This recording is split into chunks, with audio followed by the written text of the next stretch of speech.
మహా ఉత్కంఠకు తెరపడింది. సుదీర్ఘ నిరీక్షణ ఫలించింది. అంతర్జాతీయ అంతరిక్ష కేంద్రంలో 9 నెలలుగా చిక్కుకుపోయిన భారత సంతతి వ్యోమగామి సునీత విలియమ్స్ బుచ్ విల్మోర్ ప్రపంచమంతా ఊపిరి బిగపట్టి చూస్తున్న వేళ భారత కాలమానం ప్రకారం బుధవారం తెల్లవారుజామున 3:27 అమెరికాలోని ఫ్లోరిడా తీరంలో సాగర జలాల్లో దిగారు. స్పేస్ ఎక్స్కు చెందిన క్రూ డ్రాగన్ ఫ్రీడమ్ వారిని సురక్షితంగా పుడమికి తీసుకొచ్చింది.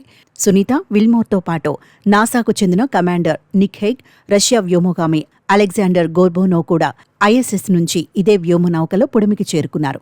అంతకుముందు ఐఎస్ఎస్ నుంచి భూమికి వీరి ప్రయాణం నిర్దేశిత పారామితులకు అనుగుణంగా సాఫీగా సాగింది.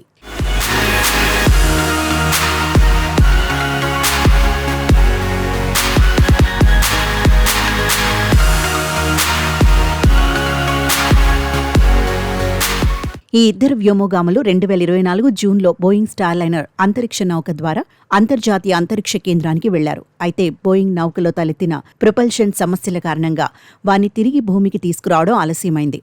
స్టార్లైనర్లో సాంకేతిక సమస్యలు తలెత్తడంతో వారిని అక్కడే వదిలేసి తిరిగి భూమి మీదకు వచ్చేసింది. అయితే తాము తిరిగి వచ్చేందుకు ఎలాంటి అవకాశం లేకపోవడంతో సునీత విలియమ్స్ బుచ్ విల్మోర్లో ఐఎస్ఎస్లో ఉండిపారు. సాధారణంగా వ్యోమగాములో ఐఎస్ఎస్లో 6 నెలలు గడిపితే వీరు మాత్రం దాదాపు 9 నెలల పాటు అక్కడే ఉండాల్సి వచ్చింది. మరోవైపు అమెరికా అధ్యక్ష ఎన్నికలు ఉండటం కూడా వీరి రాకకు ఆలస్యమైంది. బైడెన్ సర్కార్ వీరిని అంతరిక్షంలో వదిలేసిందని, వారిని తీసుకొచ్చే బాధ్యత తాము తీసుకుంటున్నట్టు గతంలో ట్రంప్ ప్రకటించారు.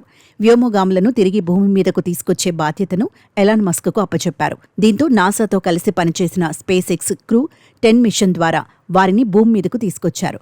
అనుకోని ఆలస్యం కారణంగా వీరి రాకపై ప్రస్తుతం ప్రపంచవ్యాప్తంగా ఆసక్తి నెలకొంది. ఈ క్రమంలోనే స్పేస్ ఎక్స్ క్రూలోని డ్రాగన్ క్రాఫ్ట్ వీరిని భూమికి తిరిగి సురక్షితంగా తీసుకొచ్చింది. ఈ ప్రయాణంలో వారితో పాటు అమెరికన్ వ్యోమగామి నిక్ హేగ్, రష్యన్ వ్యోమగామి అలెగ్జాండర్ గోర్బోనోవ్ కూడా ఉన్నారు.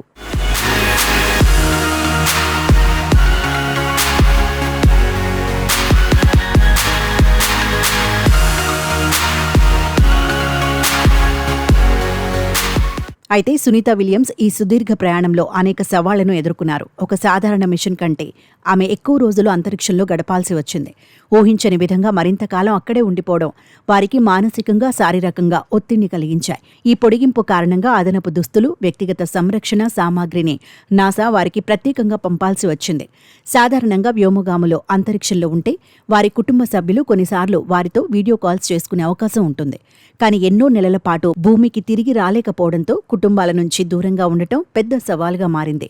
అయితే వీరి సహచర వ్యోమగాముల సహకారం, ఐఎస్ఎస్లో అందుబాటులో ఉన్న విభిన్న కార్యక్రమాలు వీరికి కొంత మద్దతునిచ్చాయని చెప్పవచ్చు. ఇప్పటి వరకు నాసాలో అత్యంత సమర్థంగా సేవలు అందించి ఐఎస్ఎస్లో ఎక్కువ కాలం గడిపిన మహిళా వ్యోమగామిగా రికార్డులు సృష్టించారు.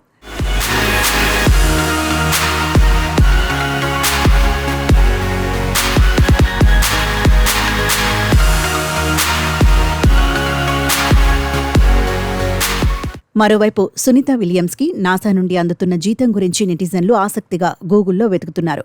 నాసాలో ఉన్నత స్థాయి వ్యోమగామిగా ఆమె సంవత్సరానికి సుమారు 1.08 కోట్ల నుంచి 1.41 కోట్లు వేతనంగా అందుకుంటున్నట్లు తెలుస్తోంది. అంతరిక్ష పరిశోధనల్లో పనిచేసే వ్యోమగాములకు మంచి వేతనంతో పాటు అనేక రకాల సౌకర్యాలు కూడా కల్పించబడతాయి. అంతరిక్షంలో పనిచేసే వ్యోమగాములకు రోజుకు కేవలం $4 మాత్రమే అదనంగా ఇస్తారని తెలుస్తోంది. ఇది వినడానికి ఆశ్చర్యంగా ఉన్నప్పటికీ వారి ఆహారం, బస, ఇతర ఖర్చులన్నీ నాసానే భరిస్తుంది.